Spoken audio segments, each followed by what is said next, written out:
So in this video, I'm going to be talking to you about how I got my driver's license. I finally did it and I'm so excited about it. Hi, my name is Ifeanyi and I'm back again, and I would like to tell you about how I got my driver's license here in France. I promised I was going to do this, but here I am. So I came in here as a student in 2021, and of course, before I came, I had my driver's license. I was driving before I came down here. In fact, an international license, thinking when I come here, I'll be able to use it for some time. But that's true. You know, when you come here in France as a student, you would have 1 year to drive around with your driver's license, international driver's license actually. So before you have an international driver's license, you must have been driving in Nigeria before then. In order to get your driver's license here in France, there are things that you must put in place. There are things that you must do before you can acquire that driver's license. First and first, you have to know how to speak French. I know some people don't like this one, but you have to know the basics of French because your driving school is in French. Even though there are places that you can actually find a driving school that speaks English, but it's not very popular. It's not very common, right? And it's plus cher. It's very expensive than the normal one. I mean, the normal one is expensive. You know, imagine the other one that gives you more services like speaking in English. Also, the second thing is you must prepare for your code de la route. So the code de la route is basically the theory part of acquiring the driver's license. And as a student, when you're coming down to France or to Europe, when you have an international driver's license, you are able to work. What I mean is sometimes you're looking for student job, or when it's time for your internship and you call up a company or you apply in some companies and all, usually they ask if you have a driver's license. It's an advantage actually. They see it as a plus, you know. So it is good to have them. Why we advise people to have their driver's license before coming here as a student is because you have the liberty to drive. I mean, within 1 year of your arrival, you can actually drive. So it is actually okay to, you know, to have an international license as a student when coming down here. That's if you're driving back in Nigeria. If you had a driver's license back in Nigeria, you can just make yourself a driver's license, an international driver's license when coming. I used to advise people, if you were driving in Nigeria and you're looking forward to traveling, coming down to Europe, France, I strongly advise that you do an international driver's license. Why? Because you are able to drive for 1 year. Don't just think you have a driver's license in Nigeria and you bring it down here and you can. No, it's not allowed. I mean, it used to be, but nowadays you can't do that. In fact, back then you could swap your driver's license for a French license, but now you're not able to do that because they realize that most of us, as we drive in Nigeria, it's not the same. You know, when you come here, you will think you know how to drive until until you start, you know, they start showing you the rules and regulations and all that. This is one thing I should advise. Get a driver's license, an international driver's license. Get an international driver's license before coming. It will do you good. For those of us that have driver's license back in Nigeria, we already know how it was. Compared to this place, having your driver's license is so expensive here. It's actually expensive, really. But back home in Nigeria, it was easy. How much are you going to pay? And what are you going to do? You know, after your driving school and stuff. It wasn't that, you know, it wasn't that expensive. It was affordable for people to get. But here, it's kind of more complicated if you don't follow if you don't follow the ways, if you don't follow the rules and regulations, if you don't ask questions, if you don't know anything about it, you end up spending more money. If you don't ask people that have gone through it before, you end up doing more hours. More hours means spending more money, and it can be very overwhelming. I will also advise that if you are thinking of coming to France, to Europe, for studies, if you have a driver's license, it is okay when you do your international license. I mean, it's advisable you do a driver's license, international driver's license, before you come down here, because it's actually cheaper and easy to have. Before you write your code de la route, you must go online and register. And you're going to be given NEPH. In French, they call it NOPECH. And the full meaning of NOPECH is Numéro d'enregistrement préfectoral harmonisé. So it's a unique number that you have to forge ahead, and because this number is used to follow up on all that has to do with your driver's license.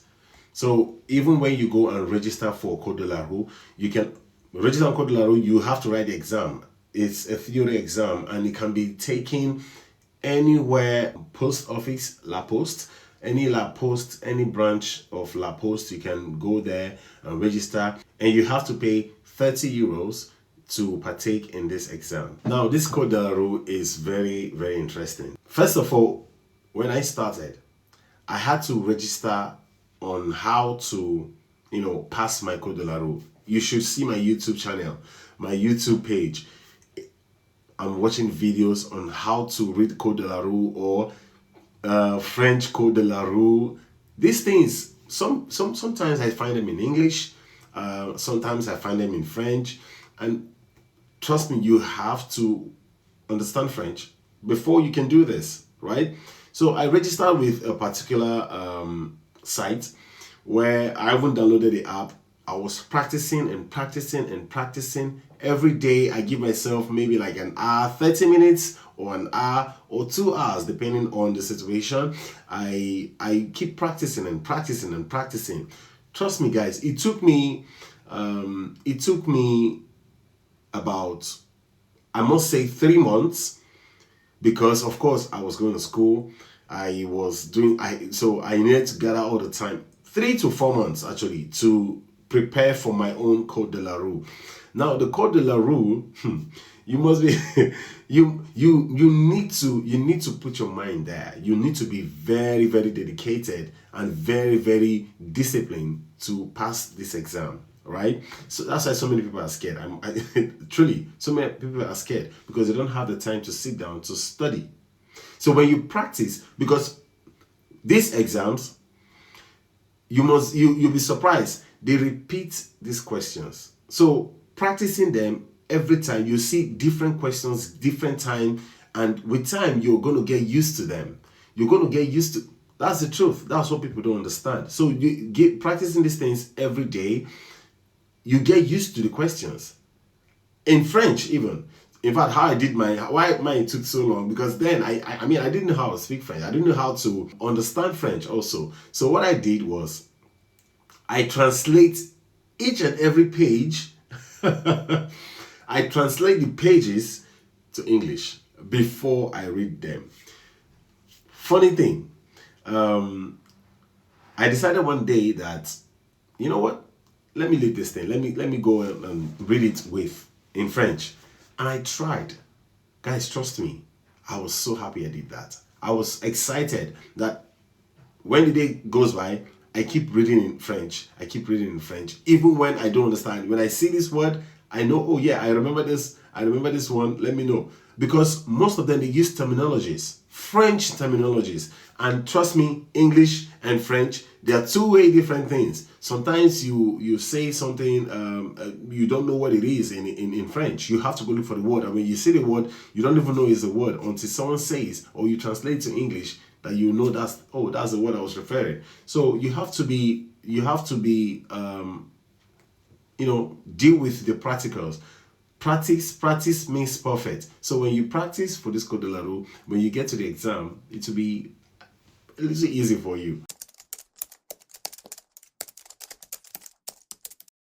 So my third attempt, I was able to pass the Code de la Rue, which was the starting of all of this. I was so excited. So what was next? I looked for a driving school. So the driving school, two things are involved. Unlike in Nigeria, when you get your driver's license, you can drive a manual or an automatic transmission. But the thing here is a very different thing. When you go to driving school, you have to know which one you're going to do first, or which one you would like to do. Do you want to do a manual transmission or an automatic transmission? So that question is really, really, really important for you to answer. When you have an automatic transmission driver's license, you are able to drive just an automatic transmission. I mean, automatic cars, right? You are not allowed to drive a manual transmission when you have an automatic driver's license. But when you have a manual transmission driver's license, you are able to drive both manual and automatic. You see? So after you've decided which one you'd like to go with, the manual or the automatic, have in mind that the price is actually, they're always different too. So it depends on the school. So mostly these driving schools, they charge you per hour, right? And I think in a day you have 2 hours to practice. And also, lest I forget, before you choose a driving school, you have to get to know the school. Go to the reviews. They're always online.